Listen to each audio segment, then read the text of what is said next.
so, the community has chosen this to be the next video. I am quite surprised that you want to hear my broken voice again, but alright.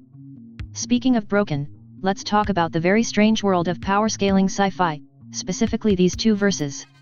Warhammer 40k and Destiny. After learning more about Destiny, I'm definitely convinced that it deserves at least an honorable mention when speaking on the strongest. But it also brought up some headaches when it comes to sci-fi power scaling. To put simply, there are two sides to sci-fi. The power of the civilization and the power of the individual.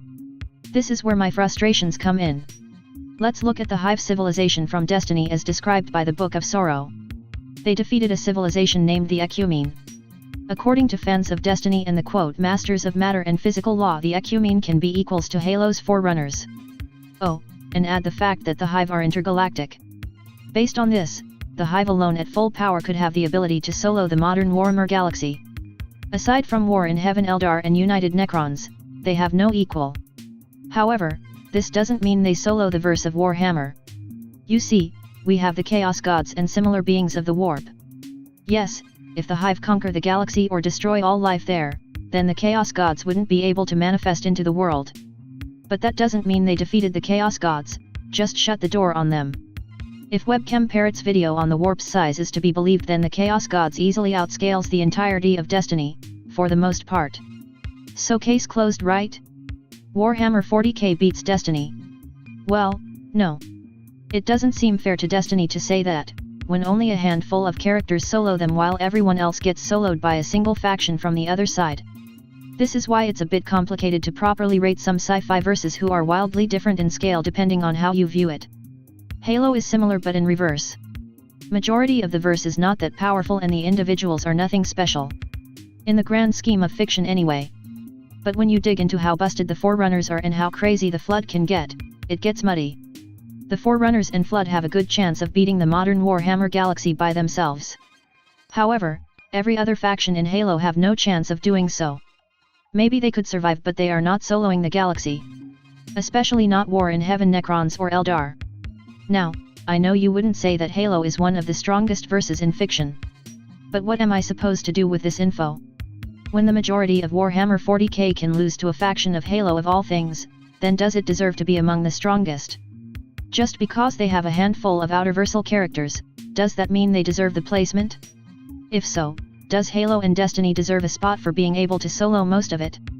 This is not even getting into the fact that most of these high-level feats are hidden in lore items. For both Halo and Destiny, the on-screen portrayal is substantially lower than what's said. At least Warhammer has the excuse of being a tabletop first and thus only have books to deliver lore anyway. But Halo, and especially Destiny, needs more to support the lore books. But I deal with Elder Scrolls, so this shouldn't be a problem. But based on nothing important here's videos, Destiny can get even crazier than Elder Scrolls. It's so outlandish and powerful, that it's unbelievable. More fable than truth. Then you have the sheer difficulty of properly power scaling such verses. Because, aside from the gods, you're mostly power scaling civilizations, militaries, and groups. And oh boy, is that annoying. You have to understand the tech they use, how it interacts with other tech, the speed of their vessels, the durability of their metals, how their ground troops function. The way a missile works can drastically change how powerful it is. Did that ship survive a barrage of normal missiles or antimatter missiles? Why did it survive it? The durability of the metal, or were shields up? Context is always important, but more so here. And because these franchises are allergic to on-screen feats, you have to comb through books with walls of text to understand. Or find a good YouTuber to explain it. Look, despite my grievances, I have enjoyed learning more about these franchises. I never really gave Destiny a second thought, but thanks to this, I have a better appreciation for it. I can now say I am a light fan of the lore and story. The Hive are cool, easily best faction to me. The Guardian armor designs are some of the best in sci-fi. The battle between the light and dark is more grey than I thought, and that's fascinating. Heck, Destiny has inspired me to glance at Warframe from time to time. I haven't experienced everything yet, but I plan to, so I can watch the final shape. Despite everything though, power scaling this verse has been a headache, and it tired me out when it comes to sci-fi scaling. Takes too much research than I have time for currently. So my friend, this is where the problem and my frustrations lie. I'd like help from you to solve this. But until then, I regret to inform you that I'm removing Warhammer 40k from the strongest list. They're honorable mentions now. The Chaos Gods and other notable gods are great, but they shouldn't be allowed to carry their whole verse like that. It's even worse when you realize that in a normal situation, the opposing verse wouldn't have the chance to fight the Chaos Gods at their best. You would have to straight up knock on their front door, the warp, and say what's up. And at that point it's a slaughter. They can't just will themselves and all their power into normal space. Most verses won't face them in any real way. Same goes for the Emperor and other notable gods. And if that's the case, and 40k doesn't have the gods backing them, then how strong is 40k really?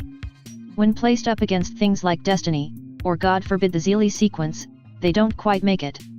As for Destiny, it all really depends on if you take the Book of Sorrow and other texts seriously and on face value. If so, they more than deserve to being among the strongest. They have few weak links and the high levels can be anywhere from complex multiversal to the high outerversal ranges. But what do you think? Am I overthinking this? Is the normal state of Warhammer far stronger than I thought? Or is Destiny way weaker than what's advertised by its fans? Battle in the comments and place all of your evidence for either side there. That way, I have an easy to reach place for important information. Go wild. For now though, I wash my hands clean of this madness. At least for now. I want to go back to power scaling something simple and character focused. Yeah, the simple lists I'm known for. Something like He's a phantom. Young Danny Phantom, he was just 14 when his parents built a very strange machine. It was designed to view a world unseen. He's gonna catch 'em all 'cause he's Danny Phantom. When it didn't quite work, his folks, they just quit. But then Danny took a look inside of it. There was a great big flash, everything just changed. His molecules got all rearranged. When he first woke up, he realized he had snow white hair and glowing green eyes. He could walk through walls, disappear, and fly. He was much more unique than the other guy, and it was then that he knew what he had to do. He had to stop all the ghosts that were coming through. He's here to fight for me and you.